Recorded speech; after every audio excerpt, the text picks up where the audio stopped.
Global Street Festival in Sunny King Criterium, and it is a exhilarating time. You have racers going over 100 miles an hour through tight twists and turns in downtown Anniston. We would love to have you there. Come one, come all. There is something for everybody to do. It is the best time of the year, hands down. Anniston is a beautiful city full of historical buildings, cultural significance, and a rich history. We have a vast outdoors, many mom and pop shops. There is something for everyone to do. So we would love to have you here in the model city, Anniston, Alabama.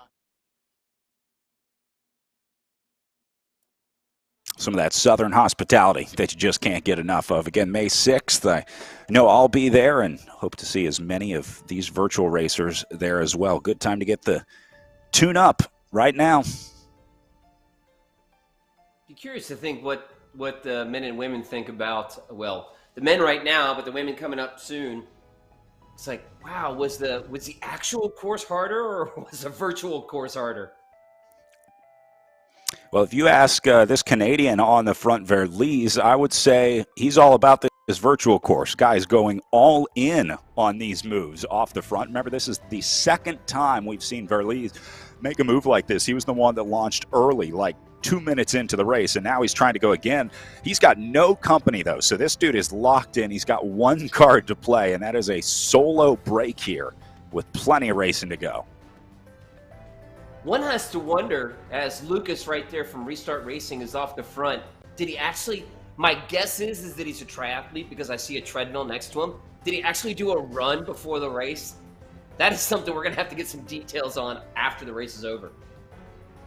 This would be a perfect setup for a triathlete if you're trying to log into those long, steady base miles. The problem is on RGT, and you're seeing him do it here, into those corners, you have to let off the gas. RGT will scrub your speed off of the corner if you're taking that corner at an unrealistic speed. So you're not going to go 30 miles an hour around the corner, and the game will actually punish you for trying to put power into those corners. So you have to coast through the corners, just like in real life. You can't pedal full gas to get through a corner. So for triathletes, sometimes that presents a problem because, well, they're not the most technical bike riders, let's say. A triathlon is all about these long, steady efforts. You're not turning as much as criterium racers are. So for a lot of triathletes that come to virtual racing here in RGT, that is a rude awakening when you start to learn the physics of the game.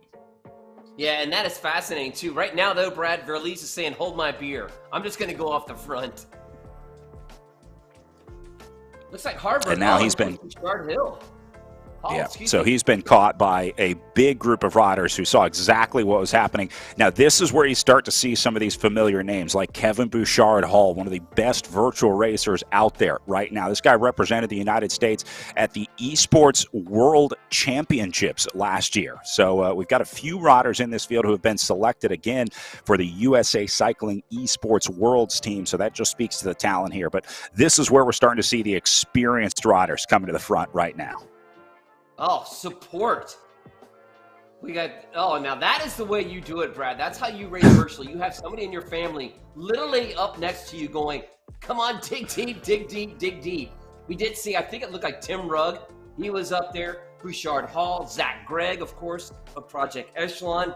So some of the bigger names that I'm familiar with in the actual real world of announcing is there's Kevin Bouchard-Hall. Head down. He is not going to give us anything, Brad. He is absolutely in the box at Pierce.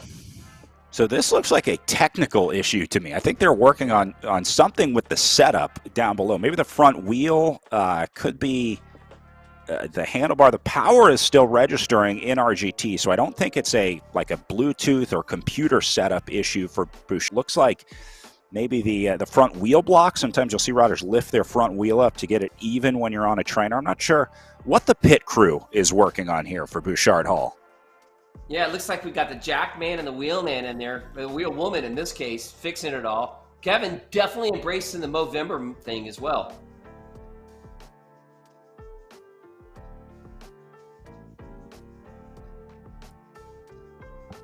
Well, doesn't look too stressed because he's got one off the front in Harberg trying to go solo.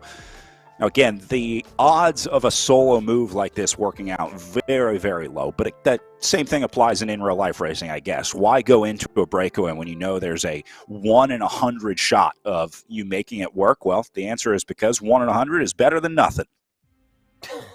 So you're saying there's a chance. Harburg actually backing off the throttle a little bit, trying to get back into the slipstream. He's actually, you know what, Harburg has been, at the, as we say, at the very front end of the bike race, the sharp end. And bam, man, they just gobbled up Tim Rugg. I'm assuming that's Tim Rugg. Now near the front, Kellison. So there is a nice mix of Americans and international riders making their way towards the front end of this bike race. I can almost guarantee you that the rider who wins this race will be a rider that we don't see at all, a rider that's just sitting in this group right now. Because if you're on the front burning energy, you're going to be wishing you had that back in about another 20 minutes from now when we start to get into the last couple laps of racing here. So I think the smart riders who end up winning today are somewhere back in the, let's say, mid-pack, in the sort of lower teens, mid to high 20s, somewhere in there. That's the perfect place to be, just sitting in, just like a real life race. It's not always the strongest person that wins the bike race, Chad. Sometimes it's the smartest.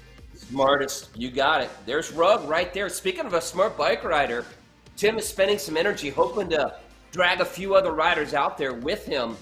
Harburg again counters. Brad, you and I can, because I did Aniston for many years, and you and I did it a couple years together, and then you've been kind of the principal guy down there. How, out of 1 out of 10 races, can you remember, both in the pro women and pro men, has a breakaway succeeded? I'm going to say maybe 25%, 30%. Yeah, that probably sounds about right. It's certainly not unheard of in Aniston, especially because of that long straightaway. If you put some effort in, you can get away and stay away. But it's always been a group that's able to get away. Maybe 2, 3, 4 riders, something like that. Yeah. We've never had a solo escape that stayed away. So, and I don't think that'll be the case in the World either. No matter what Oliver Dowd thinks, trying to get away solo here. Now, take a look at the red bar below his name. See his name tag hovering just above the rider avatar head, and he's got that red bar below. That is his power zone, showing where Dowd is in relation to his maximum power. So these riders have to put in their different levels of power, and then the game, RGT, is able to measure their wattage and figure out where they are relative to their minimum and maximum numbers. So now guys like Dowd and Jaeger putting in big watts on the front. When you see Jaeger go red, you know they're doing huge watts up on the front. One of the strongest time trialists in the country right now, one of the best guys on these virtual platforms, and now he's moving up to the front here. So you're seeing a lot of riders take this one seriously. Clace going as well. He raced with Jaeger last season, so this is a guy that knows when Jaden Jaeger goes, I got to go too. You can see the Jaeger effect on the front of this race right now. Yeah, and it's a very tough decision to make on whether you're going to force yourself into a move. You know who's going up the road. Most of these riders are very familiar with each other. They realize who has the ability to win the race in a breakaway or not. And Brad, it's very much, politically speaking, like it is in professional bike racing on the road or on a criterium. If you see a group of riders go up the road and you realize not only is the team represented, but a powerful and strong rider that meets your abilities up the road. Yep. At that point, it's either you got to go or you got to decide on whether you're going to sit back and hope that they come back. So there is some definite dynamics going on, whether it's like a chess match, just like on the road. You can see it exactly the same way here on RGT. The other thing I love about the Echelon Racing League, a taste of some American criterium racing for guys like Walter Clace here out of Belgium. Now, they're not used to the American style of crit racing that we do. It's so unique to the American racing scene, this sort of short circuit race format where you're doing these 90-degree turns. You also have to remember the roads just aren't the same as they are in Europe. Like, we have these big, wide, open left and right-hand 90-degree turns, and a course like Aniston, you won't see those very much in Europe. And so these guys have to get used to racing the American style of criterium. They've got criterium-like races over in Europe, but there's just nothing like a U.S. criterium. Well, it's almost kind of like some of the riders, when they come over, they found it's very similar to what a Commerce is, but American-style crit racing, there is a lot of contact. I mean, you will be touched, especially in the elite race. Now, unintentionally, sometimes intentionally, but you will be bumped frequently because of the accelerations and decelerations into the corners and into the turns. especially towards the end of the bike race, everybody's fighting for real estate. So that's some of the things that some of the European riders had to get used to. Not only that you're turning every 10 or 15 seconds or 30 seconds, but the contact is way higher than a normal race, except outside of a kermesse in Europe. You see how quickly that first turn comes right after the line that Bouchard Hall just took, just like the real-life course, because remember, these are real-life courses loaded into the RGT game. So the distance in between corners is exact to the inch as it is in real life. So it's a really cool opportunity for these riders to get used to a course, see a course for the first time, and train up on it as well as they get ready to tackle the in real life version on May 6th. Over to our para and hand cycling underway as well. Sorry about that, Chet. Just watching our para and hand cycling races that, again, started just a couple minutes after our elite men. Now, the para and hand cycling riders are on a different course than the Anniston Crit course because it's more difficult for para and hand cycling riders to corner, and it scrubs so much speed off of their course. We use a different course for them. It's more similar to like a marathon course, like a New York City marathon course, where you'll be able to roll through a lot more. So that just makes the experience a little bit better for our para and hand cycling athletes. So they're on a different course than our able-bodied criterium racers right now. This was some feedback that we got from para and hand cycling athletes after season 2. Yeah, it looks like Kuman's doing a good bit of work on the front of our para race. The paracyclists are actually taking advantage of the draft way more, and particularly the reason in this scenario is because you have a few riders that are up the road, so they're doing what we call trading pulls. One rider will pull for, say, a minute or two, then the next rider will pull through. So they're actually sharing, as you can see, these two para riders, sharing the energy and sharing the load as they continuously create a larger gap from the chase. Now, these guys don't have any direct communication between the two of them. Of course, they could text or call each other, but most of these riders aren't directly in communication. A lot of teams or riders will have team chats on an app called Disc. They'll be able to listen in or try to link up with their other riders, but for the most part, these riders will either just be silent in racing, or they'll be using the new feature on RGT that has proximity voice chat. So just like in real life, now you can chat with riders that are around you. If you're in see on the left-hand side of your screen right here where these two hand cyclists are riding together, they would be able to voice chat with each other because they're close to each other. Now, once you get like 10 or 15 feet away from that athlete, just like in real life, you can't hear them anymore. So kind of a cool opportunity to maybe come up with some tactics, try and strike a deal up at the front of our men's H3 race right now. If in fact they can actually talk right now. I guess that's the thing. And you know, when you're in a bike race and you're in a breakaway, your conversation is very much like, your turn to pull through, elbow flick. That's about all you can get out. Brad, very interesting too, here at RGT that we put in kind of in those brackets, you know, what category they are, whether it's H3 or H4. So that's kind of neat that that this RGT platform actually identifies the riders and which category they race in as far as hand cycling. Yeah, oftentimes you'll see riders in the, racing in different categories on the same course. Now they race together but are scored separately. See on the left-hand side of the screen there, the current standings on course with Kuman and Kavlonin on the front, and then Andre a little further back to Jones. Then you get into some of our H1 category, like Sopanin in 6th place, go down to more H3 participants inside our top 10. So it's a good way to tell the different categories apart. We asked them to put their category in at the end. Very strong H3 and H4 representation in the races out there today. So a pair of H3 riders up at the front. And then we'll see if Andre, our leading H4 rider, can catch up to the pair of H3s, but that's going to be really tough. When these two guys are working together, that is a major advantage to any riders trying to catch on to a cooperative group of even two. Having just one other rider out there to help chat makes a huge difference in terms of the physics here on the RGT game. Absolutely. And interesting, it's the Finns have really got it stacked up the front with Kovalainen, Arte, and Sopanen, but one would have to guess that it's based on my knowledge or a little bit of knowledge of the weather, It's probably really dark and really cold in Finland, so I can understand why the Finns are riding really well here because they're probably spending a ton of time on the trainer. 43 degrees in Anniston, Alabama right now. It's even getting chilly down south where we would be racing in person right now, although it is going to warm up, obviously, throughout the day today. The other thing you have to think about, Chad, we talk about the weather, but how about the time zones for riders in Finland? We're on Eastern Daylight Time here at a 10 o'clock start time. We had an issue last year with European riders get into these races. It would either be really early in the morning for them or really late at night. So it's another one of the growing pains of virtual racing, trying to bring riders from all over the world together all at the same time sometimes proves logistically difficult. Yeah, I mean, it's 32 degrees in Helsinki at 5:35 p.m. So there goes Zach Nair. All right, Zach, little counterattack. Somebody we haven't talked about lately, but Zach is kind of a guy on the crit season, if you want to call it that.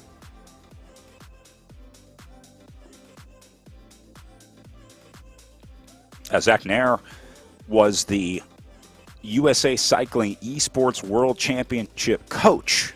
He is a cycling coach in real life as a racer, and they put him in charge of sort of the tactics, strategy, training, setup, and all of that for the Esports World Championships last year. A guy who knows a little something about virtual racing, probably one of the best qualified guys in this race to be riding on the front, from his experience, from his coaching perspective, and from his physical ability, his physical performance in real life and in the virtual racing world. So this is a real threat. Guys like Nair, Jaeger, these familiar names that we see on the front, you can see how nervous that made the field. Sam Sable here had to jump up to the front and said, "You're not going anywhere, Zach. I know exactly who you are."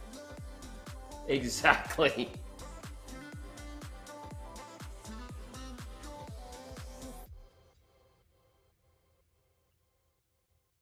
Beautiful counterattack here from Oliver Dowd. This is how you have to do it. Just when Nair gets tired and pulls, Dowd goes again. And you know he's going hard because he's in the red power zone here. You see that red bar below.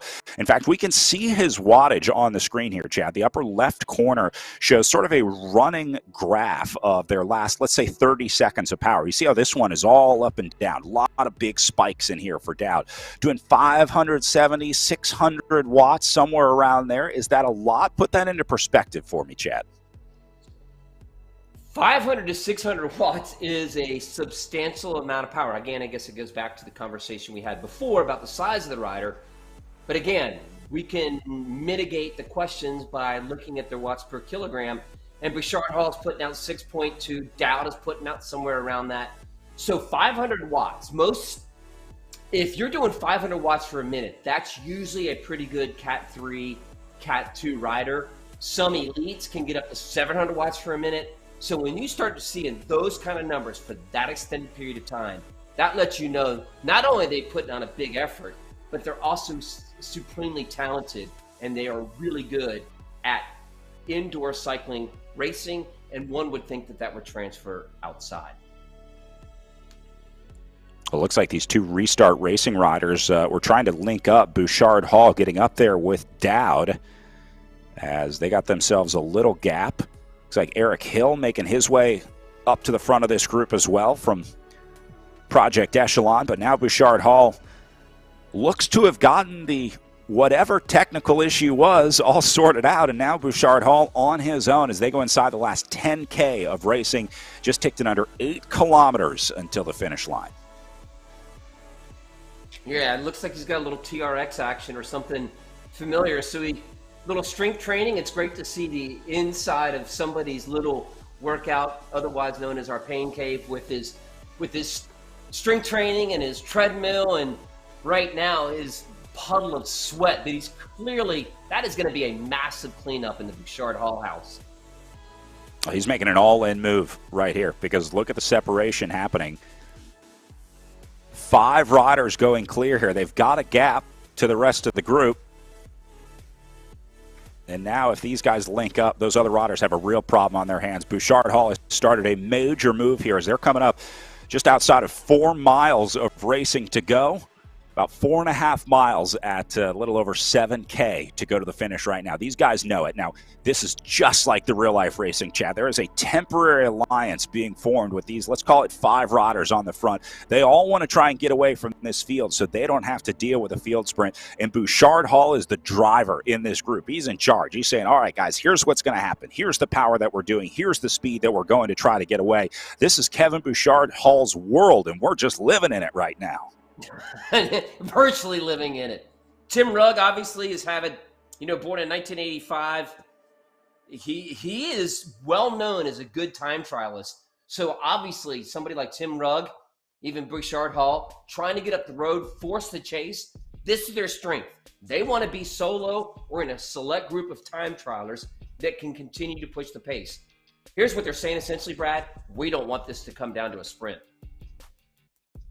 So Rugg, you talked about another rider that just qualified for the Virtual Racing World Championships coming up here. So potentially a world champion caliber rider in the field here, and that's what these guys are worried about. Now, they'll recognize these names. Names like Bouchard Hall, Rugg, those are names that they'll know from both in real life and virtual racing. No hiding there. These European guys, though, they've got the big advantage. They've got the unknown card to play. For guys like Harburg here, they can try and catch Bouchard Hall, Nair, Rugg, those guys off guard.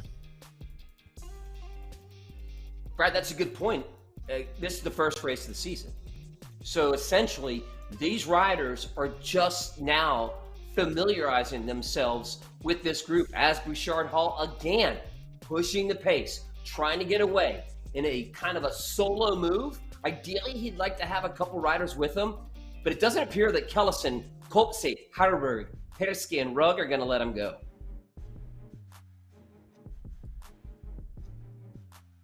Now, over in that right-hand column, you can also see the distance to the leader. The very right-hand side of that column shows the distance in meters to get to that front rider, and then the rider that we're following is highlighted with a darker bar on the left. So you can see as we're following Kopsy right now, it's going to give the distance in relation to the rider that we're following with Kopsy riding on the front here. So that just gives you an idea of what those gaps are, and there's nothing right now. They succeeded in bringing that one back. We are all back together as they go 5K of racing. Yeah, we don't have much time left. If you're not a sprinter, now is your time to get away. And as we normally say when we do commentary for live racing, Brad, the noose is starting to tighten. There is very little room for any rider that's a solo rider to get away. The sprinters and the sprinters teams are now starting to take the throat of this bike race and tighten the noose. So Jaeger, not a sprinter, decidedly not a sprinter. This guy is a Masters Time Trial National Champion on the road in real life. So what Jaeger is trying to do here is win this race from 3 miles out. This guy can't sprint for his life. If $1 million was on the line, he couldn't win a sprint in 1,000,000 years. But this guy can win bike races all day long by doing things like this. Jaeger is incredibly dangerous from 3 miles out. And if they don't take this move seriously, they are watching this bike race right away, because again, this is a guy who's ridden on the Esports World Championship team, a reigning Masters time trial champion on the road. Now he's got Harburg and Rugg coming up to him. These are the only 2 guys that had the legs to come up to Jaeger here, and that's going to be a winning move of the day here, Chad, as they go inside 5K. That's less than 3 miles to go, and now Jaeger has been caught as Harburg comes up. It didn't work out for Jaeger today. The timing just wasn't there, or maybe the field was a little stronger than he anticipated. Man, Rugg and Harburg doing counter-punch is starting to run out of energy as the peloton has decided, as, of course, our Canadian. We saw him early, Brad, kind of went quiet for a while. Maybe this is the move by Versleys from Canada. I love the aggressive racing of this guy. No holds barred. Throw it all out there and see what sticks. Remember, Versleys was the first attacker to get out of the group. And now he's trying to go again late here, coming off of his teammate Jaden Jaeger's move. Maybe it was the old 1-2, maybe trying to set up Versley for a longer attack as they go inside 4K to go. Brad, he doesn't even look like he's working hard. It's amazing to watch the Canadian. Probably on the trainer a lot because it's gotten awfully cold. If he's anywhere near Toronto, one would guess that the weather has been suspect. So these guys have been logging serious miles as Versleys just goes over the top, and he is putting the hammer down, Brad. This could be a Well, it's potentially a dangerous move right now. You can see how focused he is on the screen in front of him. See how he's locked in? That's really hard to do when you're riding on the trainer because it's so boring, but that's one of the cool things about RGT. It makes that riding more engaging, and that's exactly what he's doing. One, he's looking at the riders behind him, and I think two, he's probably looking at his power, trying to keep that as steady as he can. You want that to be sort of slow and steady. Now, obviously not into the corners. He lets off there as they make that turn, but I think he's watching, kind of like your tachometer on your car, right? When you've got a wonky something going on in your engine, you don't want to push it too hard. So you try and keep that thing below 4,000, 5,000, 6,000 RPMs. Oh, Verslace is falling like a stone as the counterattacks are now happening. Verslace sat up a little bit, Brad. That looks to me, and he's telling me everything. He tried his effort, and he is going to pull the pin on this one. Well, that'll be the second restart rider to have a go at it. Jaeger going to counter off of it. So it was the 1-2-1, we'll call it. I thought Jaeger was setting up Verslace, but it went Jaeger setting up Verslace, Jaeger, and now Tim Rugg going to counter that one. Looks like Hill becoming a factor as well. Harrisburg, Davies, we haven't talked much about the Brit. Colksey, Marichak, Klevgard. Got a good mix of Americans and Europeans that are throwing bombs at each other right now. All right, now down to 1.5 miles of racing to go, right around 2.2K, just as he comes back into turn one. So only a few laps of racing left for Tim Rugg. Little late putting the power back on coming out of the corner. Rugg still getting those turns dialed in. Again, he is new to this RGT platform. He normally races on the Zwift platform, which is a little different in the physics. So I think Rugg is learning some lessons out there in the final 2 laps of racing as we go inside 2K to go. And you could see very evident that the guys that are in the peloton putting out between 2 to 4 watts per kilogram, Tim Rugg is having to put out 6.4 watts, between 5 and 6.4 watts to keep that gap high. So that, too late. Tim has thrown out a bullet. That's probably going to do it for Tim, and it looks like we're going to have a bunch gallop to the finish, Brad. Well, the breakaway riders tried. They tried to spoil the day for the sprinters, but looking more and more like this one's going to stay together as we go inside 1.5K to go. Less than a mile to the line now.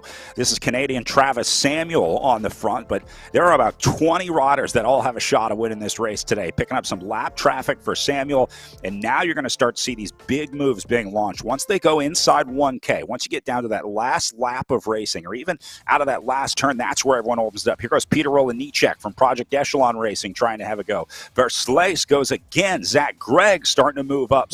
All the heavy hitters getting to the front as we go to 1K to go. Yeah, and the cream is now right at the top. You have Kellison also there. So it looks like we have Americans that have swarmed the front.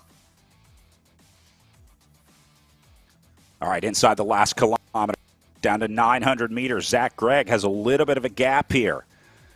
Verslace still trying to come up over the top. Olenichek is there as well. The 2 Project Echelon riders locked on. This is just like the in real life edition of the Sonny King Criterion where they set the lead up going to the line. Greg has Olenichek right on his wheel, but here comes Roca. Roca coming up late. Will he be able to hold on here as the American Roca makes a late surge at 500 meters to go? He's still got a gap. That was a heck of a counter right there. It's Kellison, Haran, Roca, and Herberg, who has been all over the front of this bike race, now on the front, Brad. This is getting exciting. As you can see right now, the pain is evident, and now up and out of the saddle, putting out huge watts to get the W.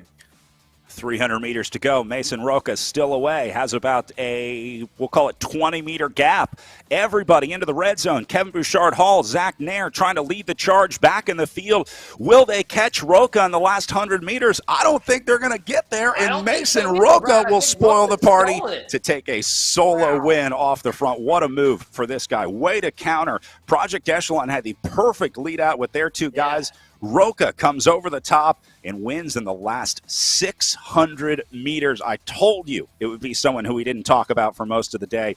Roca played it smart, sat in, and used his energy when he needed it in the last kilometer of racing. What a ride for Mason Roca.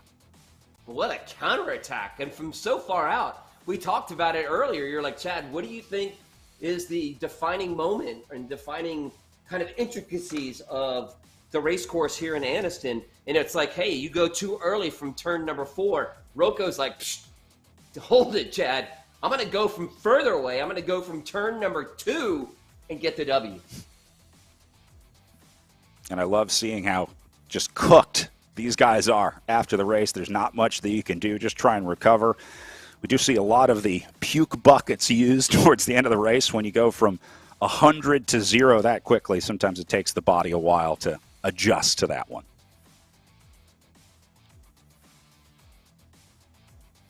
Tip of the cap to Roca. Heck of a move. Gotta give it to him. And of course, you know, the post-race get-together, you can't really do it virtually, but it's kind of nice to see. I'm sure all these guys are kind of on a quick chat or a Discord afterwards and saying, God, dude, that was so hard. What a great move. But it was. Roca with the move there for 606 Racing.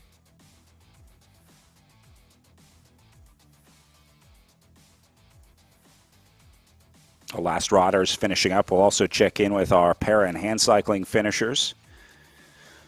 A few riders still dangling off the back of our elite men's race. Those are probably riders that had mechanical issues. Sometimes you lose connection, have a computer issue, something like that. That'll cause riders to drop off the back. Back over to our para and hand cycling competition. It's like Charles McDonald over on the right-hand side of your screen in the C4 classification, leading the way over Joe Bernier.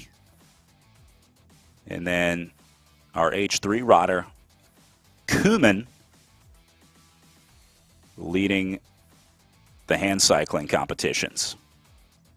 And again, you can look to see the Finns have got the top 6 stacked. Now, how it all kind of works out will be interesting to tell. But, you know, typically known for hockey, right now we're known, they're being known in the RGT world, and Echelon Racing is very accomplished and very, very good bike racers. We should also point out for the hand cyclists, you see there has now been some separation up at the front. Remember, we had 2 guys riding together last time we saw him. Kuman had some company, but he has since separated with about a 40-meter gap back to second place on the left-hand side of your screen. So that separation starting to happen here, and it looks like maybe happening on an uphill section. They're on about a 4% gradient right now. You can see that in the upper right corner of the left side of your screen gameplay. That is the same screen that Kuman is seeing right now. So it's on about a 5% uphill ride on the way over. So as we keep our eye on these guys, sounds like we are just about ready to grab a word with our elite men's race winner, Mason Roca. So let's go over to our SIS Zoom room and see if we can grab a word with our winner.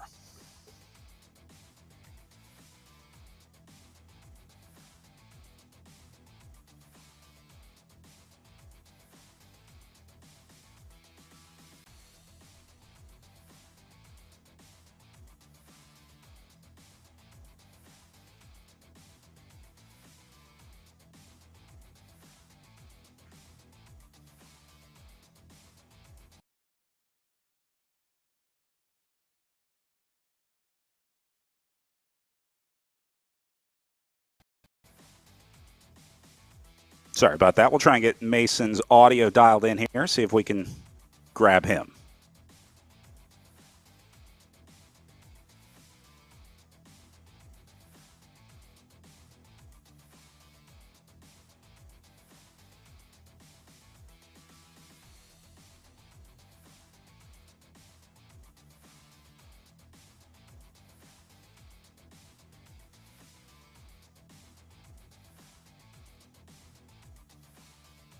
Still working on it, sorry.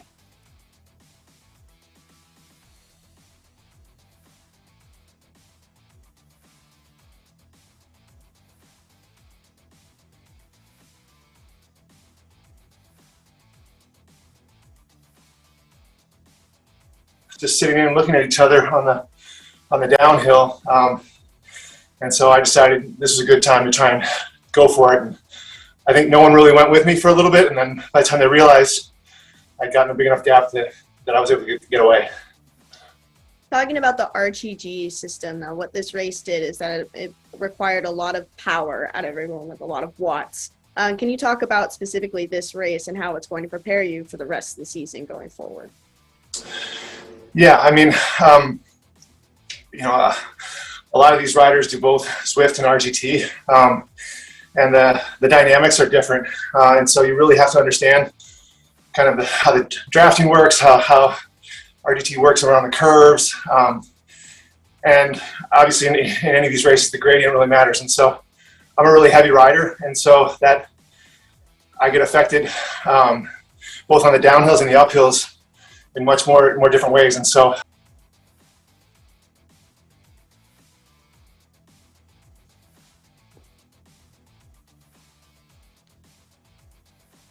start the season.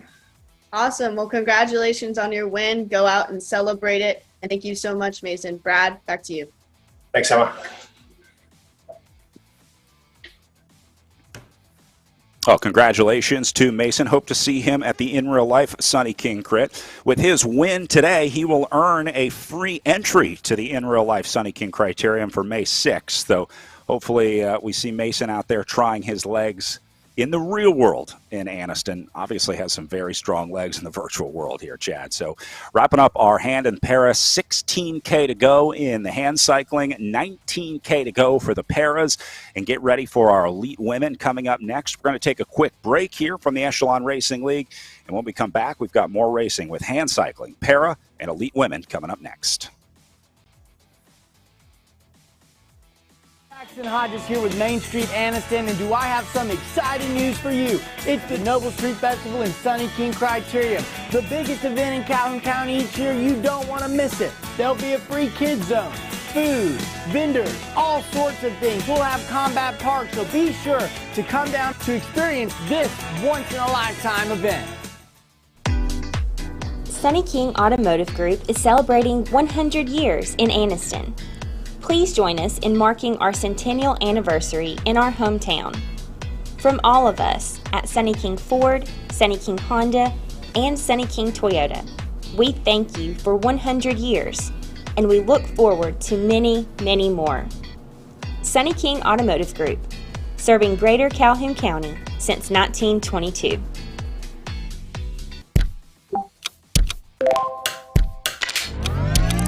This is the sound of connecting. Good morning. Of learning, creating, competing, bonding. How's he doing? A lot better. This is the sound of fast, reliable internet. A fiber-powered network. All right, push. Delivering speeds up to 1 gig. Absolutely. And whole home Wi-Fi. So all your devices stay connected. This is the sound of Sparklight. A stronger connection.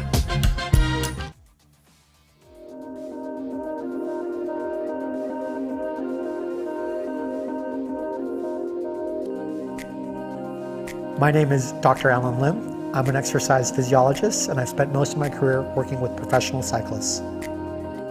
For years, I've been getting riders to ride on static trainers that don't move. But now, with the Infinity technology by Ceres on the MP1 platform, you have fore-aft movement as well as side-to-side movement that ultimately greatly enhances comfort.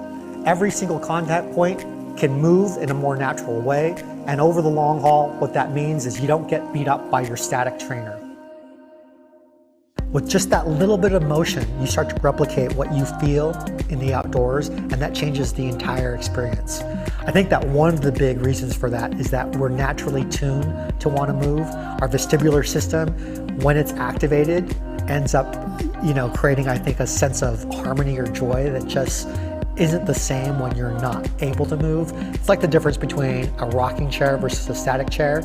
And a lot of it, I think, is about expectation, because when you get it on a bicycle, you expect it to move. And so when you get on the MP1 platform with the Infinity technology, you get that same level of movement. 6 degrees side to side, 9.5 inches fore and aft. And what that does is it creates an experience that is just so much more enjoyable, so much more fun than being on a static trainer. When you look at the design of the MP1 platform, it's not just designed for the H3 trainer by Ceres. It's also designed to be compatible with almost every new smart trainer currently on the market. So if you don't own the H3, but you have your own trainer at home, odds are this will be compatible with the MP1. Another unique feature of the Infinity technology on the Ceres MP1 platform is that it's best in class. You have 6 degrees of side-to-side motion and 9.5 inches of fore-aft motion. That's movement that specifically replicates what you feel outdoors, and there's no other competitor on the market that can simulate that type of movement. It's certainly not the kind of movement that you can get by just putting tennis balls under your trainer. You know, cycling isn't just about your legs and your lungs. It's also about being able to handle the bicycle, and that takes a lot of control in both your core as well as all of these small stabilizer muscles.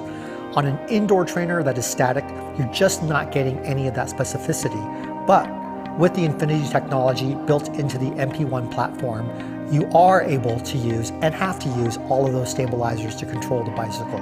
The net effect is that not only do you get a workout for your legs and your lungs, but you also get a workout for your core.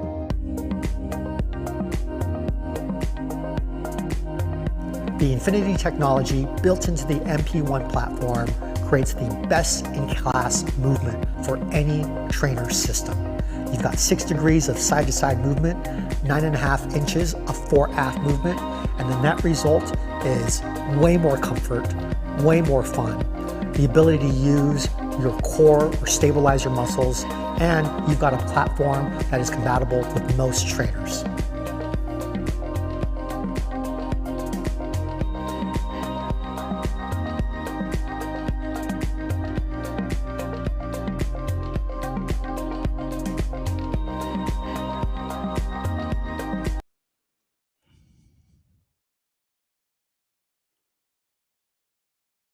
Welcome back. Pro Men just finishing up here in the Echelon Racing League, where Mason Roca took an incredible lead in the last, we'll call it 200 meters, to get away from Zach Nair and Martin Herberg. Second and third on the day. Nicholas Van Hagen ending up in fourth place, with Kevin Bouchard-Hall slipping in for a fifth. A big effort from Bouchard-Hall late. Didn't pay off for him and the Restart Racing team today, but we'll see more of them because he's got other riders like Jaden Yeager down in 8th place that are knocking on the door of getting this right in the Echelon Racing League. Great ride for Kellison into 6th as well. And then some familiar names like Brian Hunt in 9th place, now riding with the Wahoo Lacole team, a new addition to the Echelon Racing League. And Neil Ostenfeld, another familiar name, rounding out our top 10 with the Next eSport presented by Insured Team. But a great ride for Roca. Chad, I think if the women were watching that one, the lesson is don't be overly excited about launching your sprint. You got to be patient on the closing laps. Inside those last 5 kilometers, it just gets really chaotic out there. I think the thing that's most telling, Brad, is the watts per kilogram put out by Roca relative to everybody else. Everybody was 4.4 watts per kilogram or higher. He only did 3.6. He just saved his bullet for the end of the bike race. Most effective guy out there. Again, it's not always the strongest, especially on RGT. Sometimes it's the most efficient and smartest racer today. That was Roca, so he'll take a win in our elite men's category. Still waiting on our hand and paracyclists to make it inside their last 10 kilometers. Just over 12K left for the paras and about 19K, coming up closer to 18K for the hand cyclists over on the left-hand side of the screen. Now, also getting ready for our elite women's race coming up here in just minutes. They'll launch on the same Sunny King crit course that our elite men were racing on, scheduled for 30 laps, just like the pro men did.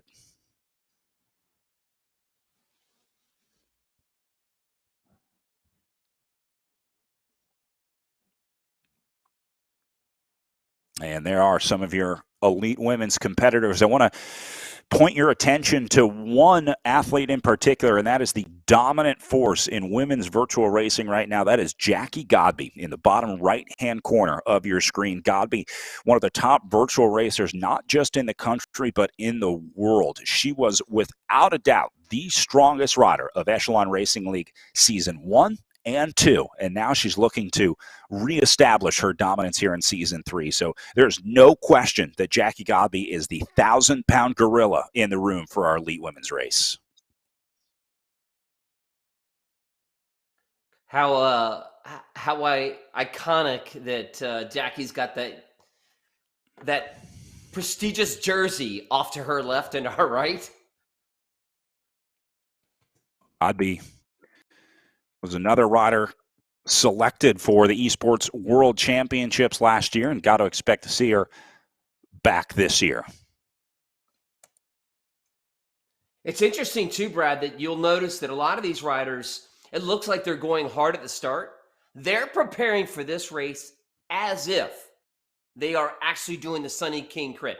What does that mean to you guys that are relatively new to the sport of bike racing or virtual racing or criterium racing? When you do a violent effort, which is what a criterium is, if you're doing a violent effort, you have to warm up for it. There's something what we call as coaches lactate buffering. You don't want to go into a criterium and just be totally cold, because if you do, you're going to spend the first 20 minutes of it trying to buffer, trying to recalibrate your body. So a lot of these women, as you can see, and this is a great shot by the production team, is to see that these women are actually going hard and doing what we call short little intervals to get your legs and your body prepared for the violent effort that's to come. They've just left the start line with, looks like, Aaron Ayala getting an early lead. Here comes Godby on the front, though. Won't be long. Jackie Godby with the Stars and Stripes jersey in the game, your esports national champion, as well, as if she needed more things to add to her Palmars. We're going to talk a lot about Jackie Godby's racing Palmars, but we should also recognize her Palmars off the bike, a dual MD PhD in radiology. Godby has moved like 4 times in just the last season as she has moved around the country for different residencies and studies. So Jackie Godby, just an incredible person all around. Yeah, you see that. That's pretty prevalent in the women's peloton. Brad and I have probably talked to more PhDs and more doctors in the women's peloton than we ever have in any other industry or any other sport. It's just fascinating to see whether they're a microbiologist or they're an exercise scientist. In Godby's case, the PhD. There's a lot of PhDs in the women's peloton. It's no different in the virtual world as well.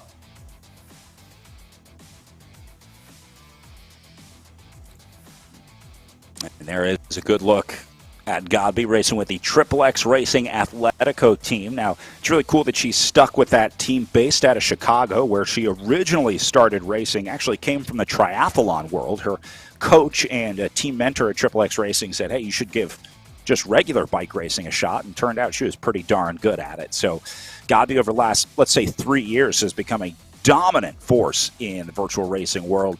Got a nice setup in the Pain Cave here. This is the first time for us seeing it this season because, well, she was in a different spot last year. So between the move and training, looks like Godby's got a good setup today.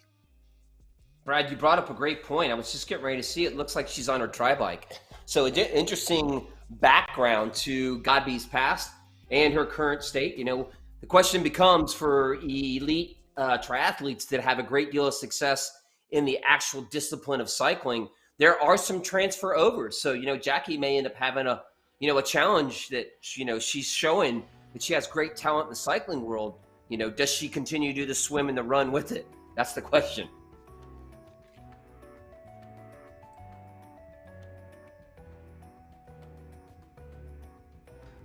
Well, you can see the fear that Godby strikes into the hearts of these other riders. No one wants to get in front of Godby because they know Godby will just shut you down. She will crush it. So don't expect to see a whole lot of riders trying to challenge Godby straight up, head-to-head here, because they know the lesson. They know that you're not going to win the race this way. So we'll see if Godby gets away, if she gets a gap. Honestly, Chad, I think your best bet is to just wait for this split to happen, because it will happen. If you go back and look at Season 2 of the Echelon Racing League, it was all about the Jackie Godby separation that would happen in the group. So I would say the game here is just wait for Godby to force that separation and hope that you can be in that group, not if, but when the separation comes.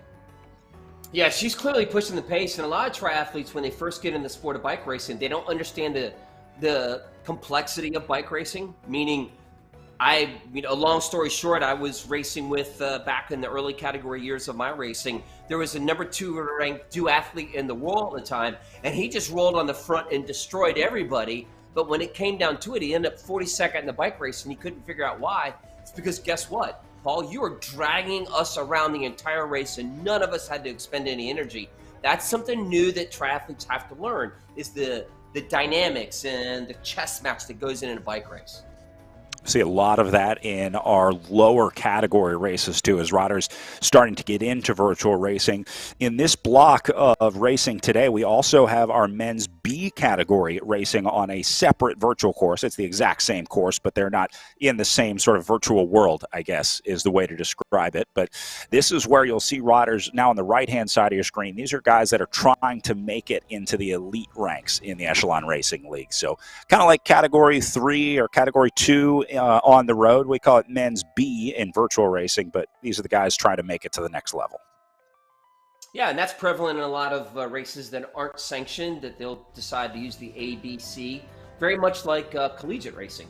So it's great to see that, that's an equal opportunity for a bunch of different types and abilities of riders to race, whether it's from hand cycling, para, or lower category racing.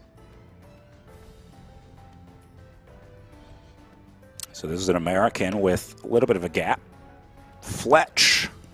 The other fun part about B-level racing is you get to learn all about the riders. Most of these guys, I have no idea who they are because, well, they're unknowns trying to make it up to the elite ranks. So looks like this guy solo off the front. Yeah, Fletch is definitely hitting the throttle and putting everybody else on the back foot, as we like to call it. So Fletch is getting gobbled up by somebody from behind. Looks like Bird. Jay Bird now gotten on, or maybe that's Daniel. So you got Bird, Daniel, Väisänen. A lot of Nordic countries are racing today. It's a good observation. I'm not sure where the Finland delegation came from, but it seems like RGT caught on big in Finland and apparently Sweden as well. Sweden? I was just getting ready to say Sweden, Finland.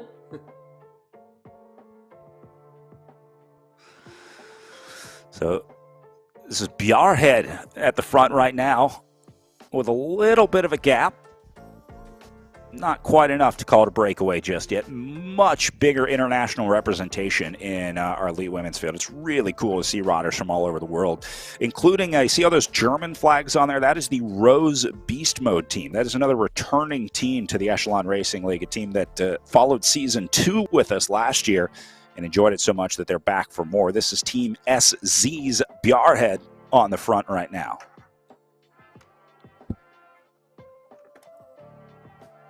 Doesn't look like she's in too much trouble right now.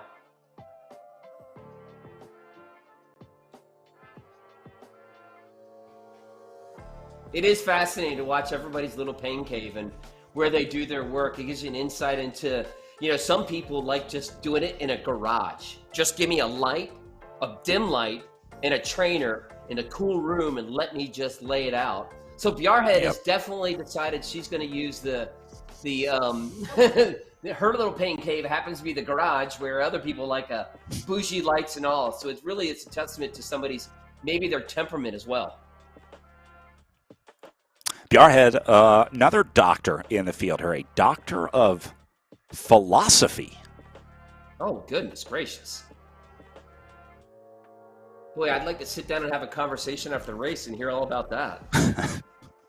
Certainly an entertaining group ride companion, I can imagine. Here's one of our Germans, Julia Valkenhurst, part of that beast mode presented by Rose team, one of the more dominant women's squads in virtual racing. They have the ability to recruit really strong talent, so I think that's going to be one to watch today. Nice little profile. Again, a little bit different with Valkenhurst, her view of what she's seeing inside of her little pain cave.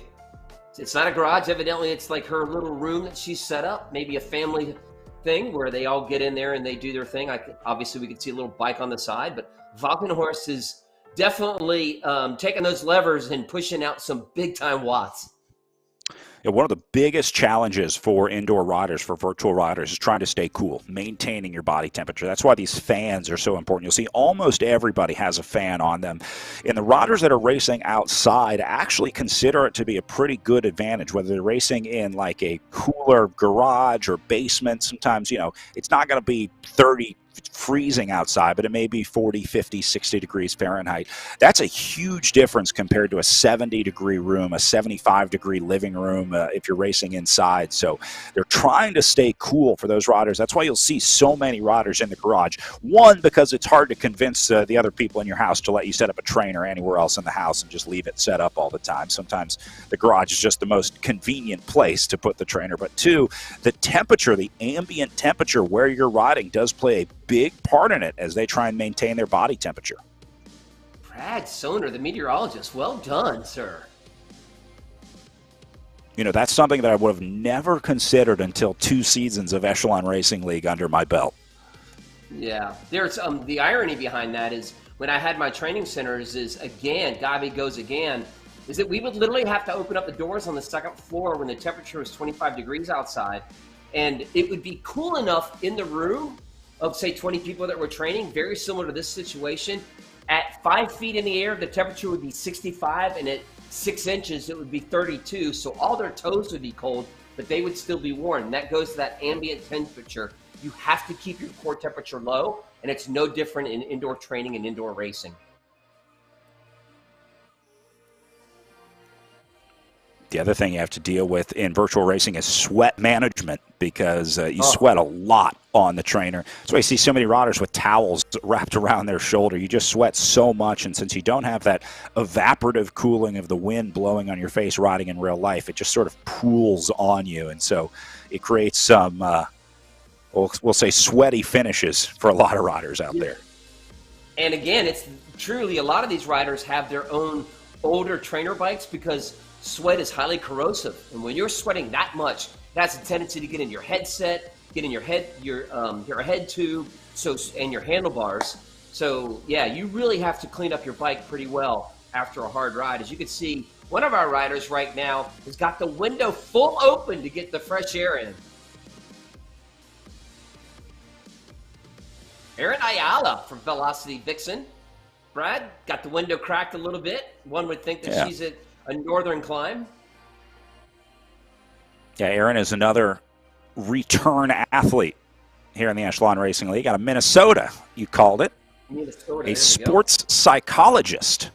Oh, so gosh, this is a little something about how to get through days like this, yeah. I wonder if she does self-talk.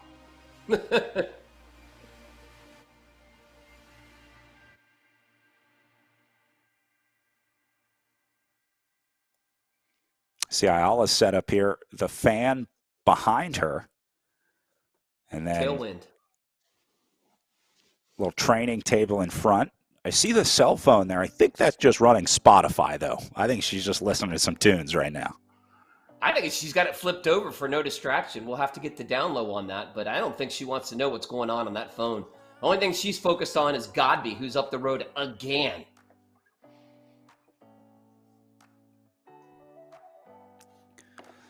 And now Godby getting a little space on the front here. Ayala, the only one going with her. Now, Ayala knows exactly what Godby's doing here. Yeah, go ahead, Chad. Yeah. Remember how, when we're doing commentary together, it's like, how many times do you kind of look at a rider attack you and attack you and attack you, and eventually you're just like, all right, there's nothing else I can do. Godby's whatever. I just cannot measure against the efforts that Godby keeps pushing out. And right now, Ayala's trying to make that decision. I mean, it is a super hard thing to do to constantly cover somebody that keeps counterattacking you. We talked about those watts per kilogram, the ratio that you were talking about. In the bottom right screen, it shows the watt per kilogram number. It's about 3.5 for most riders right now. But you see Godby hovering closer to 4, 4.5, sometimes touching 5. Most of these riders, Chad, at this point will know exactly what their limit is. They know how long they can do a certain watt per kilogram. They know what their maximum wattage is. And if Godby tries to take you there, you just can't go, because just like your car, once you blow that engine up, it's over. Once you crack your engine block or blow a piston, there's no coming back from that. And so just like when you go too hard in bike racing, when you redline, it's really hard to recover from that. And so they have to be careful to make sure that follow Godby too deep into the pain cave. Experience. That's really what it comes down to. The more youthful, exuberant riders will take off and try to measure and try to match Godby's effort. But in the end game, you know, it's conservation of energy, and it's also placement throughout the series. So do you really want to burn yourself up in the first 20 minutes of a race, realizing that you cannot maintain and you cannot continue with this type of effort? You know, I've seen it so many times on big time climbs and big races. You know your limit. And if you do not listen to your body, you run the risk of finishing 20th, 30th, or not at all. So it really goes back to what Brad was saying about, hey, how much energy do you put in this effort matching somebody who might be clearly superior to you? That's a tough thing, a tough pill to swallow.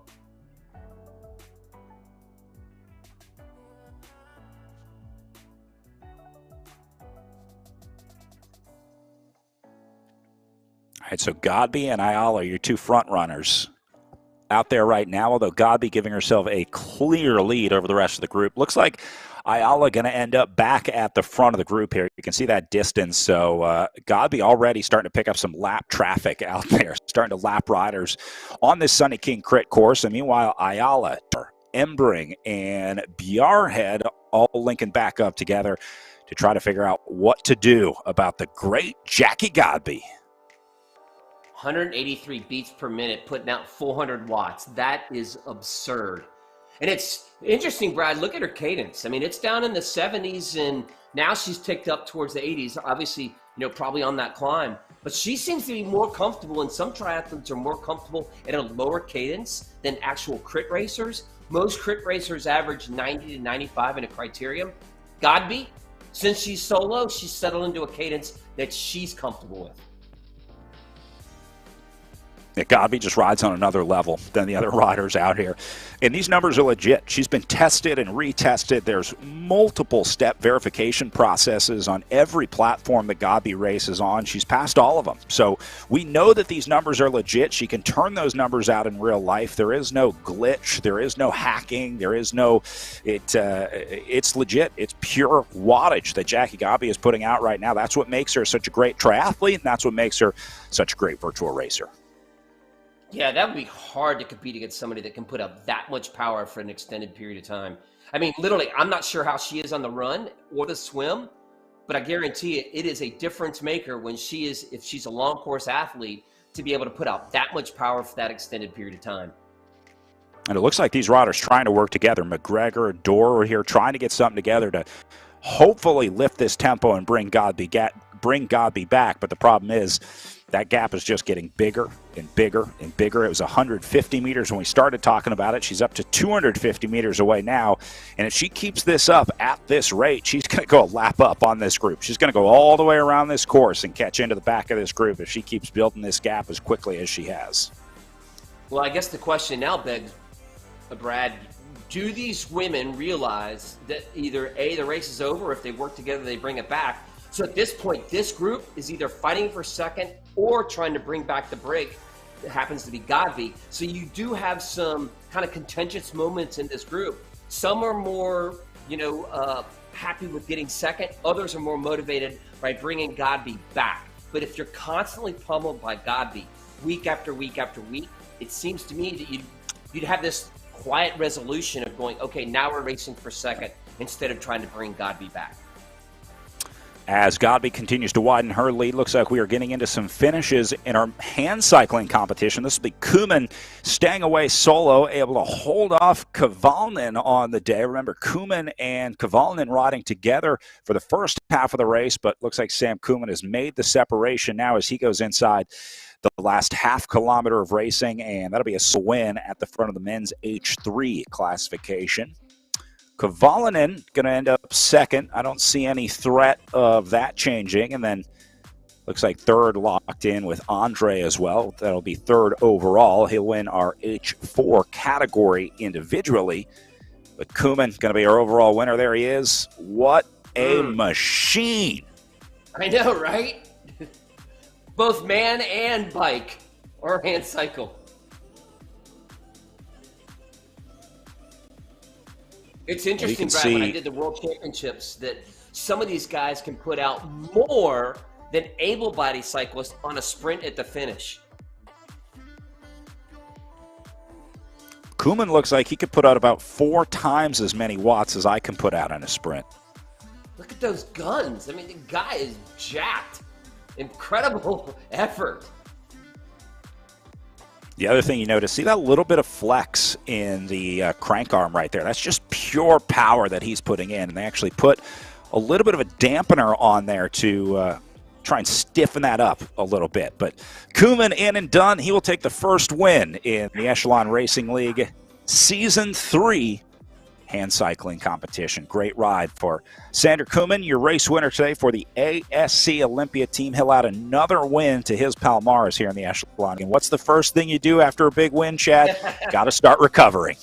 Got to start that recovery, and it begins with nutrition. Get that fat, get that carb, get those proteins in.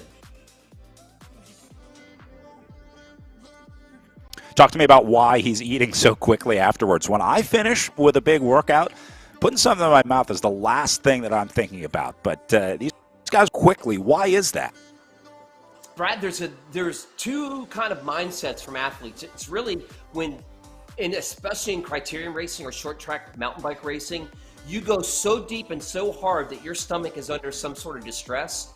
And a lot of riders just simply can't eat for at least an hour. And that's part of the problem about recovery.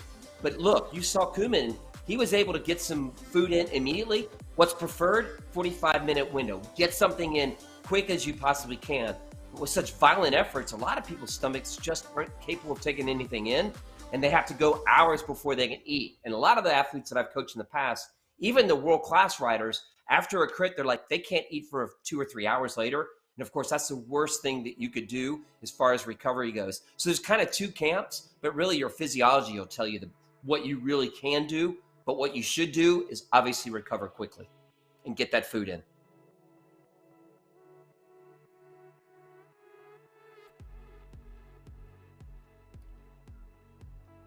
Looking at Olympic silver medalist Joe Bernier here in second position, just behind Charles McDonald.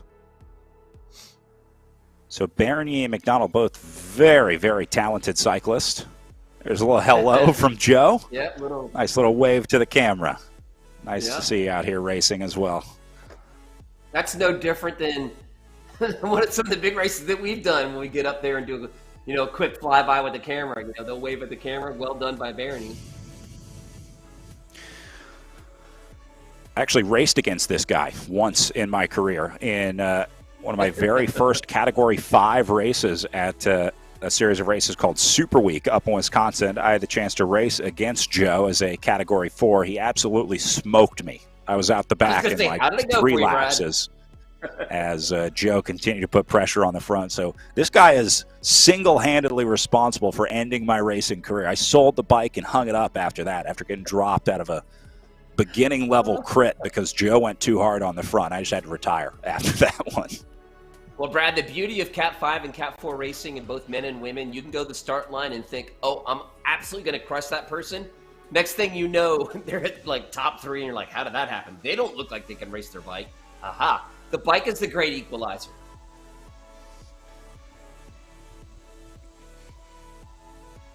Back to the front of our elite women's field here as Bjorhead continues to try to bring back Jackie Godby solo off the front here. Looks like the European riders starting to link up here, seeing a lot of, this is like the EU forming to try to figure out what to do about Jackie Godby up the road. The Germans, the Swedes, the Finns all getting together and seeing if they can try to bring this one back.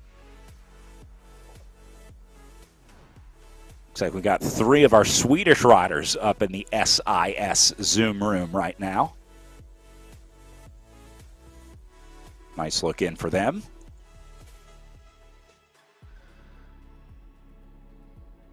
Dinner time in Sweden. It is just before 5:30 p.m. What they would call, I guess, 17:30. Yeah. There we go. If you're into the European style of time telling, we do work in kilometers here in RGT, so maybe it's only fair that we tell time in the European standard. As Americans, why don't we adopt the 1730 of the kilometers? But that's an argument for another day.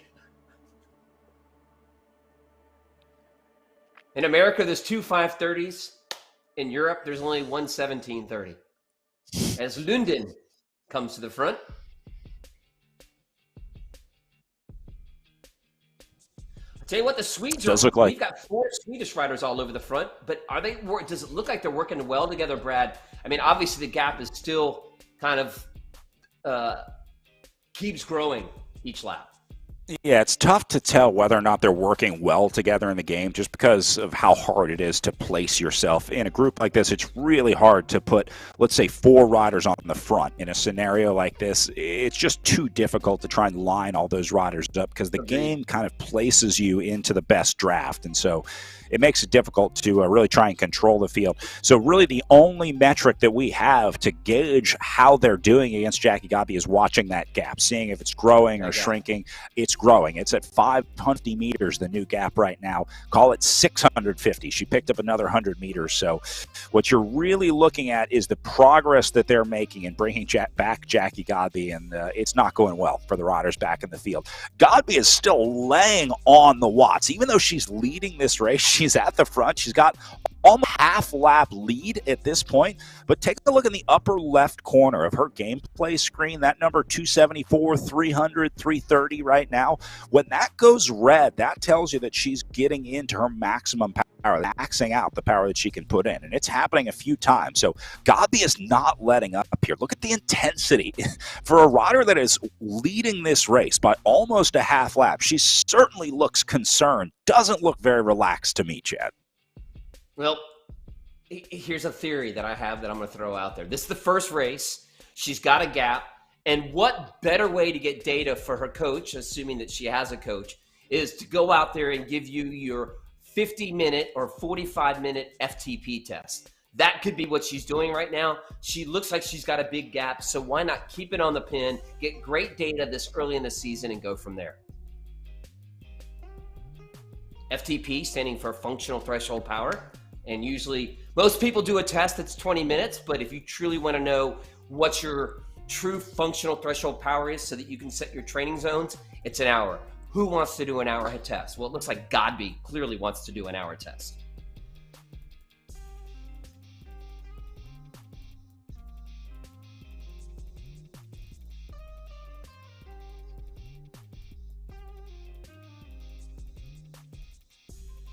It's incredible what these riders have been able to do with the data, even over the last 3 years. I know you as a coach have always used this to try to help guide your athletes in sort of figuring out how to train for maximum efficiency and then how to race for maximum efficiency as well. But I have to imagine having more data points like this. It used to be, Chad, to get this data, you had to go into like a lab or a training center, someone like you that would be able to measure that kind of stuff. But now you can do it from home 6 days a week. Yep, exactly. I mean, it's the technology, because of that, that word that we never want to use again ever in our entire lives. It begins with a C and ends in a D. Really, it changed the game and the landscape for indoor training, both not only visually, but structurally for coaches. So yeah, we could take something like this. And if I, under an assumption that, hey, if I'm Godby's coach, hey, if you're having a great ride, doesn't matter about the result. Go out there and give me data and metrics, because nothing motivates anybody more than being in a race scenario. That's where you get some of your peak power averages for the entire year is through a race scenario. And Godby right now is probably giving her coach some great early season data points for not only 5 minutes, 10 minutes, but 20 in an hour. We've heard some reports of riders whose coaches were watching the Echelon Racing League, just watching as spectators at home, and they would text the athletes during competition and say, "I didn't tell you to go this hard. This is you need to lay off the gas." But once you get into that racing mode, you can't let up. Racers want to race, and they're going to race. And so, yeah, it's a great way to simulate that the in real life effort that you just can't get doing it by yourself. You can't push yourself to that level, but sometimes the coaches will say, you need to take a day off. I didn't tell you to go this hard. But once you get into a race scenario, there's nothing you can do to hold these riders back. In no world, Brad, do these two statements come together. Hey, I need you to go easy, and hey, coach, I'm pinning a number on. Those two things do not exist in the same world. Just something about lining up next to another bike racer. One of my favorite jokes, when the very first bike race happened, it was right after they made the second bicycle. So once you get on a bike, you want to race. Even at the Tour de France, when they were smoking and drinking, it was still a race. So great. All right, well, looks like things starting to right there, Brad. Oh, go ahead. I'm sorry. Go ahead. No, it's just a great view about how each rider not only physiologically races their bike, but mechanically how they race their bike. Some riders are locked out with their arms. Some riders are kind of have like a little hitch in their arms. Some riders like to ride further back. Some are up and down all the time. Some like to stay seated. So that's a great shot right there for everyone to get an idea of just how each one of these racers approaches this Echelon Racing League RGT event. One of the most unique things about Jackie Godby is that she rides on a time trial bike when she's racing in the virtual world. Most of these riders are on road bikes, which don't have the extended arms that go forward past the handlebars over top of the front wheels. There's a few other differences between a time trial bike and a road bike, but that's going to be one of the biggest differences that you see. The other would be in the position that you have. A time trial bike is made to do one thing, and that's go fast in a straight line. Since you don't have to physically turn on these virtual platforms, there's really no reason to have a bike that's made to turn, so you don't need the fit to be able to turn. Godby can lock into that power. She doesn't use the aero bars a whole lot. She doesn't rest her forearms on those bars, but it is interesting to see Godby riding on a time trial or triathlon bike when most riders are on more road-specific bikes. Yeah, and she's not only that, that's a great point, Brad, but there's another thing, aerodynamics. That's what those bikes are designed to do, is they're designed to cheat physics by slicing through the air. Well, she doesn't really have to worry about that. That kind of physical component is very hard to implement into a virtual world. And yeah, I mean, the position she's on, again, it goes back to maybe she's just, hey, give me some great data in a time trial or a triathlon position, but the other two things simply don't calculate here, and that's wind and the other thing you were talking about, the difference between the road bike and a tri-bike. Now, bike and gear choice in the game does matter. You can select from different frames, different wheels, different helmets, and those all have a different drag coefficient. So you do need to pick out the right gear in the game, but obviously the bike that you ride in real life, there's no way to measure your wind resistance yet. I should say there's no way yet, because as technology changes, I never know what they're going to come up with next. For those that have never ridden in one of these virtual races, or you're not familiar with the setup that they have, these riders are on what are called smart trainers. So these are new to the market really over the last, let's say, 5 years. It's an interactive two-way communication with the trainer. So one, we're reading the power that the riders are putting in. That's what powers their avatar on the screen, their video game character. But then there's another element that sends data to the rider's trainer. So as they go into things like a corner, they go up a hill, they get behind a rider, it changes how hard or how easy it is to pedal the bike. So when you're going uphill, the trainer puts more resistance on and makes it harder to go up the hill. When you get behind a rider like Chrome here, like you see Ayala is doing, it'll make it easier for Ayala when she's in the draft of Chrome in second position. So there's two-way communication between these trainers, one that reads the power that you're creating and one that sends back feedback based on where they are on the course. So it's a really way to experience a course like the Sunny King Criterium in real life. Chad, that drag out of the last corner in Aniston between turns 1 and 4 coming up to the line, it doesn't seem like a big deal the first lap. It's okay after 5 laps, but once you start getting into 10, 15, 20, 25 laps and into the 30th lap, the last lap of the day, you're really going to feel that drag between turns 4 and turns 1. Yeah, it's something about Aniston and the Sunny King Criterium that I found very fascinating doing the race in the past, is that when they come up to the finish line, they cross the finish line, as Brad mentioned in the Pro Men's race, the left turn is almost immediate. It's like 50 meters. And you'll watch pretty much, that is the launching point for attacks, because that is where most people sit up and catch their breath. Because as you go from turn 1 to turn 2, it's slightly flat to downhill. Turn 2 to turn 3 is all, is downhill. 3 to 4 is kind of flat, and then 4 is back up to the hill. So the point at which most of the riders sit up or the attacks go is just after that turn when you come to the finish line.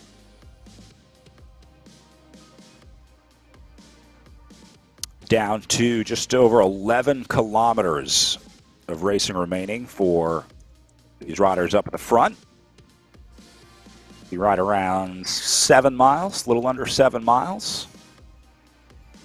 And looking less and less likely that Godby's going to come back as this gap goes up to 1 kilometer up the road right now. So that is almost a lap. She's going to be seeing the back of this group pretty quickly, and I would not be surprised to see Jackie Godby go a lap up and leave the rest of these riders racing for second place. So meet the new boss, same as the old boss in Season 3 of the Echelon Racing League. It sounds like it's a repeat. Groundhog Day, version 3. There's an interesting component, Brad, that I think that the listeners and watchers would be intrigued by. What do you think the difference would be? And it's probably clearly obvious to everyone, but what do you think the difference would be between her taking a lap up in the virtual world versus her taking a lap up in the real world? I would say much more likely to happen in the virtual world. And what about the complexities of it, though? In the virtual world, I don't have to worry about getting bumped. I don't have to worry about getting hit. In the real world, when you take a lap up, all those factors come into play. Yeah. I would say you're also exposed to more chances of something go wrong in the real world. Flat tires, exactly. Broken spokes, broken chains, things like that. Now, there are plenty of issues in the virtual world, too. If you've ever struggled with spotty Wi-Fi, well, that is a major deterrent in virtual racing. So normally when riders would be doing things like tuning their bike up and lubing the chain, pumping up the tires, for virtual racing, you're doing things like making sure your Wi-Fi router is close enough, making sure no one else in the house is watching Netflix while you're trying to race, or maybe just making sure that the temperature in your garage or room is where you want it to be. So a different set of preparations in virtual racing. Yeah, I think Bouchard Hall might be busting that theory. We'd be curious to see what happened to him.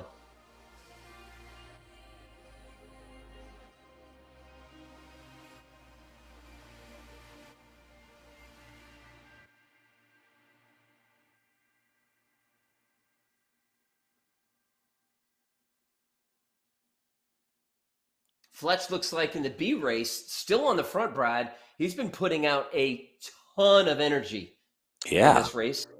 Well, and he hasn't gotten away. Fletch is on the front, but it's only by a few meters. Got Millam, Daniel, Vason in there. So, well, Fletch put in a good early effort. Looks like he's paying for it now with these other riders locking into him in our men's B race on the screen right now.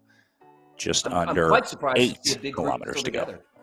Yeah, it's a little surprising to me, too. I think maybe these guys are a little nervous about, new to virtual racing, so still getting a feel for how these races are going to go, but this is turning into a good one. It's going to be really interesting to see if these guys graduate to the elite ranks later on in the season. It'll be a rude awakening going from the men's B group to the men's A group.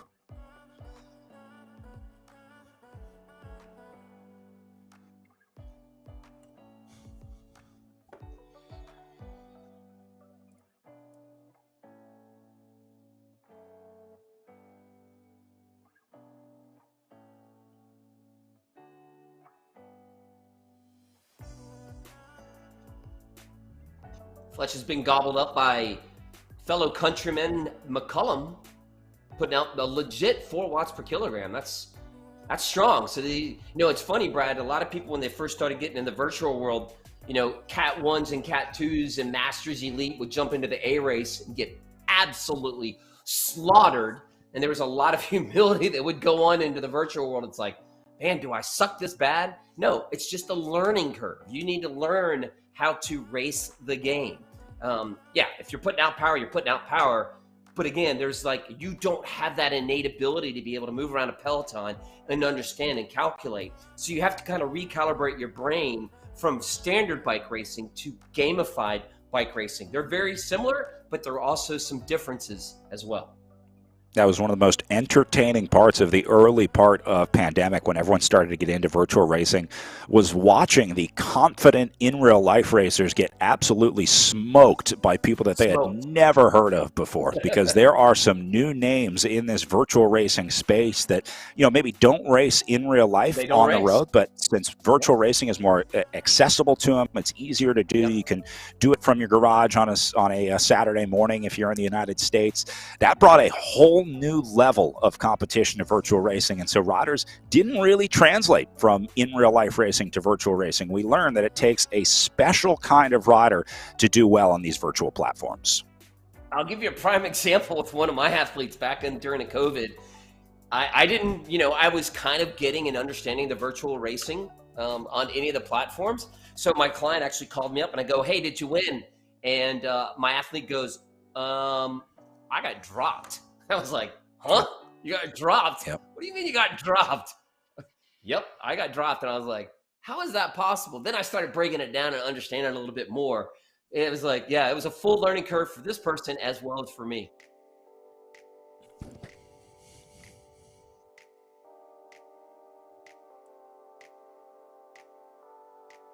Right, I guess really in the women's race is going to come down who snags the other two spots on the podium. Yeah, Godby has just gone a lap up on the group. So you see her back into the field here, but that's because she's gone all the way around this 1 kilometer course, got into the back of the group, and now made her way back up to the front. So that's why you see the distance at just over 1 kilometer between first and second place, even though Godby is in the group. Technically, she's just over 1 kilometer ahead of all the other riders in the field here. So Chrome, Embring, Ayala, Bjarhead, they're all going to be racing for second here, no matter where Godby finishes in this group, because, again, she's already gone 1 lap up. Incredible riding today. And Godby hasn't changed her focus in what is now coming up on 40 minutes of racing. I think she's been in the exact same form the entire time. And not only form, but her facial disposition. It's like, no, just clocking in and clocking out. And it's interesting, too, what Godby's doing to the peloton. What was formerly known as the chase group resolved themselves to the fact that they're racing for second or third. That peloton that was chasing settled into kind of a rhythm. They really realized that they were racing for second. So the dynamics for the race changed for them. But when Godby lapped up, Godby punched through. So now everybody's like, oh, crap, here we go again. Who's going to have enough to go with Godby or not? And I've seen people actually unlap themselves by going with the rider that has lapped the field and gone up the road again. It's rare, but it happens. So which riders have saved enough to go with Godby as she's going through and lapping the field and punching off the front again? Going to try and roll it a second time up and around the group. Looks like Embring trying to go with her. But yeah, that focus of Godby, if you can do this for an hour in focus, you can do anything for an hour. And I think that really speaks to maybe the success that Jackie Godby has had off the bike too. If you do this for an hour, reading a PhD textbook on radiology is like a walk in the park, whether you're enjoying it or not. So speaks to her ability to suffer through some very tough situations. And this is not to say that this is I'm an interior designer or anything like that, but I love her pain cave. It's so minimalist. It's a pipe, it's a brick wall, and it's a window. That's it.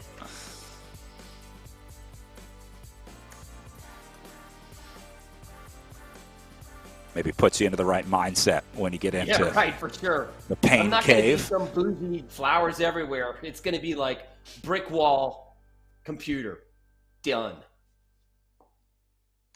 Godby coming inside 5K to go. You can see how quickly the distance is ticking away on her screen. It's very rare that we see a rider who goes so fast that we can watch the tens of kilometers tick away in real time.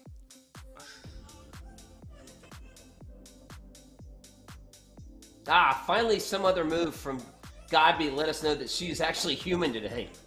Crazy. Incredible effort by Godby. And one of the reasons that Godby is so good and so dominant is because she takes advantage of opportunities like this. Yes, she's going to win this race. She could do whatever she wants right now and still win this one, but she stays on the power. She stays on the training because Godby has a goal. She had a mission coming into this one, whether that's get as much training in for an hour as I can, try and win the race, whatever that is. Godby doesn't do anything lightly. And so the fact that she's still putting effort into this, even though she's 1.1 kilometers ahead of everyone else, still going into the red power zone, still maxing out her effort because she's chasing greatness. And that speaks to why Jackie Godby is the kind of person that she is and why she's gotten to where she is, both on and off the bike. Brad, if you just simply stare at the numbers, which is what I've been doing for the past 2 to 3 minutes, in the top left-hand corner of your screen, she is literally putting out between 250 to 300 watts, not just temporarily, but consistently. You could see the heart rate drift now. She was averaging 182 for the first part of the race. Now she's down to 178. What does that mean to most bike racers? It means that your heart rate will come down as you start fatiguing, but the power is consistent, and she continuously puts out between 250 and 300. Brad, there are a lot of, and not to compare men and women, but there are a lot of men that cannot, regardless of their weight or their size, cannot put out that kind of power. That is how strong she is, regardless of sex, of how much power this woman's putting out. Pretty impressive. Like she was tailor-made for the Echelon Racing League. So this group now down to, we'll call it 8 riders, including Godby in here. So really 8 riders in contention with Embring on the back. So this is going to sort out the last 10 positions. So this has been another split in the race where this group of, again, what we're calling 8, have made it away from the rest of the group. So Godby solo, this is 2nd through 9th place that you're seeing on your screen right now. Do you know why that was? When Godby came through, she just blew that group apart. Yep. Yeah, no surprise. Everyone tried to get on Godby's wheel as she was blowing by. You see a free ride up to the front and say, I'm going to jump on that freight train. But these are the only riders that were able to stick it.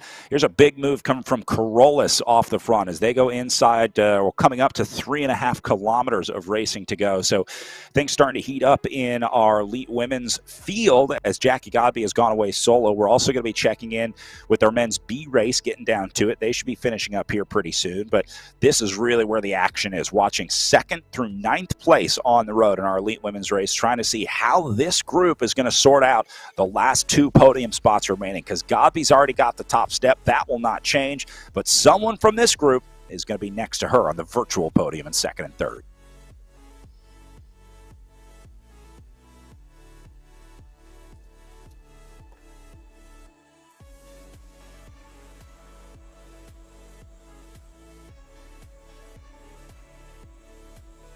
So still haven't seen the big attacks from this group. Corolla's put some small ones into the red zone. Meanwhile, our men's B group just about to come inside their last kilometer of racing. We'll try and keep an eye on both of these as our women go inside 3K. Men's B coming inside 1K to go. Looks like McCollum has gotten to the front. Fletch dropping back to 5th position. Remember the early aggressor that made the early solo attack, and then we saw at the front last time we checked in. Looks like has now been knocked back a little bit as McCollum, Plager, and Bird set tempo up at the front here. So McCollum going to try and hold it from 800 meters out here. He's got Plager right on his wheel.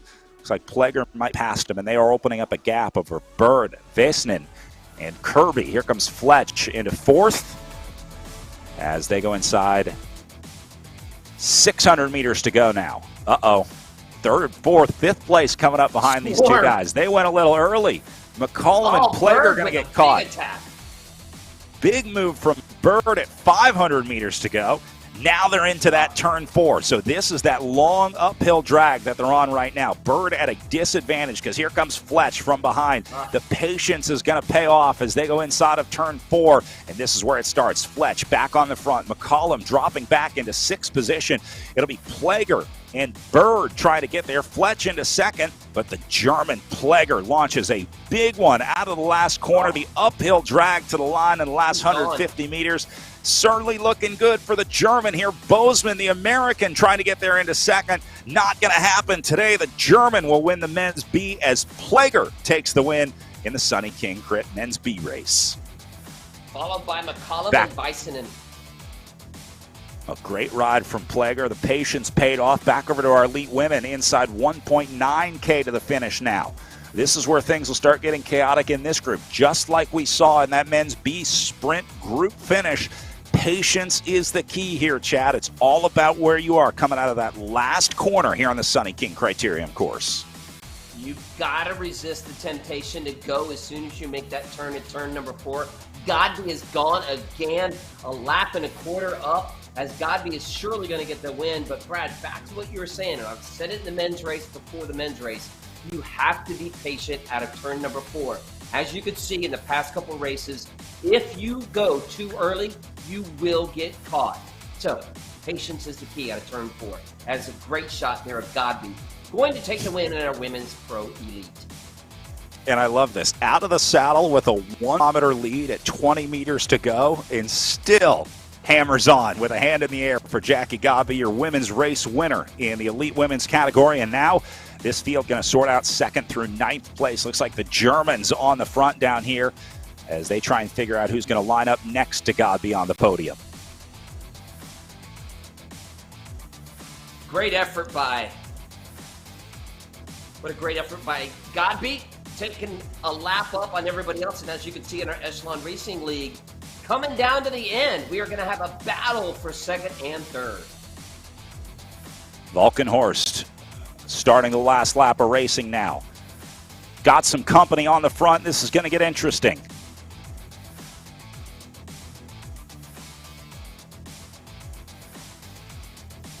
Oh, they are taking the whip to those whips right now. Yep.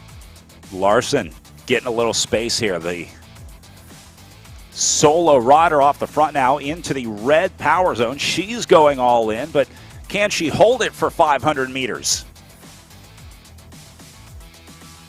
Here we go out of turn 4, Brad. Is that correct, or is that turn 3? We'll see, because if they don't hit a turn right now, that would have been 4. We're into 400 meters to go. Yep, one more turn. I think they'll have one more. That'll be turn 4. And this takes us into the home stretch. See how they slowed down? See how the hill's starting to take its toll? Ayala sprinting early. She's got the Velocity Vixen teammate with her trying to go as McGregor, Bronwyn McGregor, trying to get to the front here into 3rd position. Valkenhorst still there. Ayala to the front. Oh, and I think Ayala right now, Brad, she's gone. And she will hold on. The American will take 2nd place on the day for the Velocity Vixen team. And Bjarhead ends up in 3rd for the Swedes. But what a ride for Erin Ayala.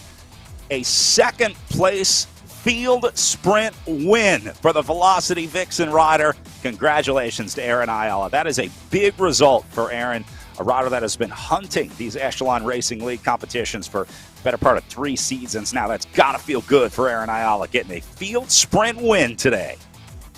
Yep, she's probably going to open up that window a little bit, Hey, Brad, Jackie, and get that minus 20-degree temperature.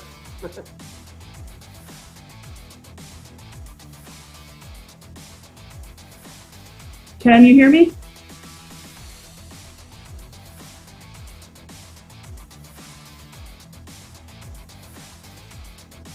It sounds like we are getting ready to grab a word with Jackie Godby as Erin Ayala cools down.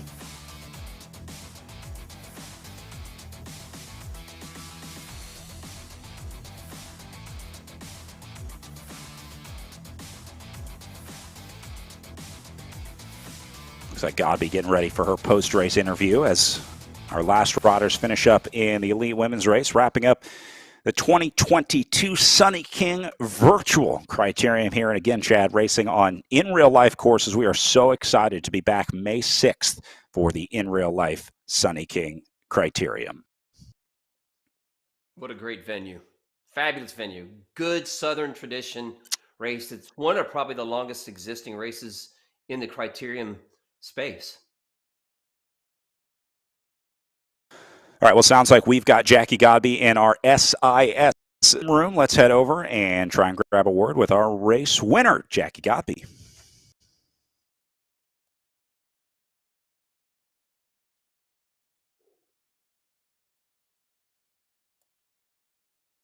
First one for the Echelon Racing season this year. Can you talk to me about your mindset going into this race? You got out on an early lead pretty early in the race. Can you talk about your mindset going into it? So the mindset was really in a different place this year. Once again, I've moved across the country. I'm now in St. Louis. And this was actually, my first race coming back from being sick. So I was on board with my coach, and he's like, don't go in with expectations. Go in, prioritize your health first, prioritize having fun first. You can't have a season if you start off the race and just hit a wall, hate it, don't have fun, and get sick again. So I really started off the race with that in mind, remembering that I'm lucky to be here. This is something I love to do. And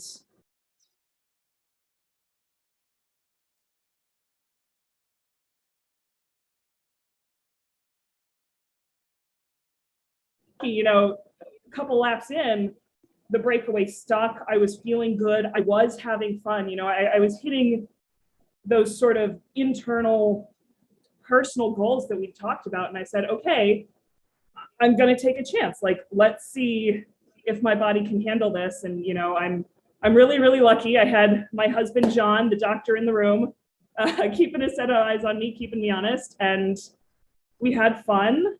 I hit great. I had a great race. And that's really exciting to start the season off that way. You're talking about after the breakaway, even after the breakaway, you were still managing about 4 or 5 watts per kilogram. Can you talk about how hard that is and how difficult that is to maintain at a steady level? The power that you were doing.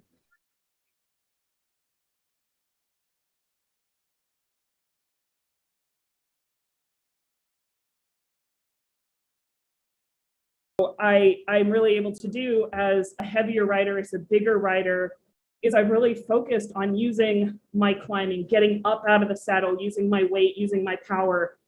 And I think on a flatter course like this, where we had these shorter 40-second, minute segments where I was just able to get to that higher zone with a nice lower cadence and then rest.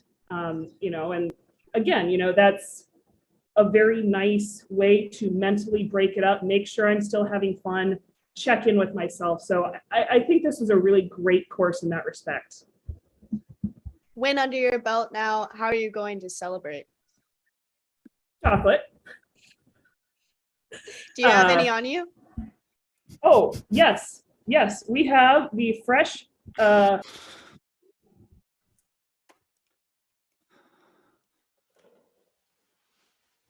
Oh. So, well, thank you so much, Jackie, and congratulations on the win. Brad, thank you so much. You guys have a great day. Thank you very much. Thank you very much, Jackie. Thank you very much, Emma, and congratulations on another well-deserved victory for Jackie Godby. She takes the win with a 4.45 average watt per kilo. Erin Ayala ends up second place at 3.2 average, and Marlene Bjarhed in third place at 4.38. I know we talked about Godby's power numbers a lot, but how about Erin Ayala, your most efficient rider out there today, Chad? Yeah, I mean, it's pretty impressive. It goes back, Brad, to what you were talking about.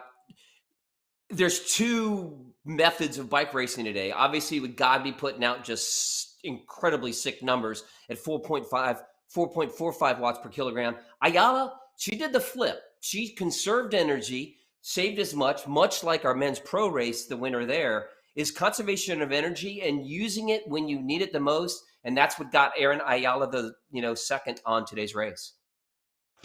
Well, this certainly sets up for an interesting stop number 2 of the Echelon Racing League as we get ready to head to Momentum Indy. They'll have a weekend off before heading to the virtual Momentum Indy for stop number 2 of the Echelon Racing League. So that's going to do it for stop number 1 today as we kick off season 3 of the ERL. For Chad Andrews, my name is Brad Soner saying thanks for watching. Congratulations to all of our winners in the virtual Sunny King Criterium. We hope to see you in person May 6th, and if not, we'll see you for stop number 2 of the Echelon Racing League.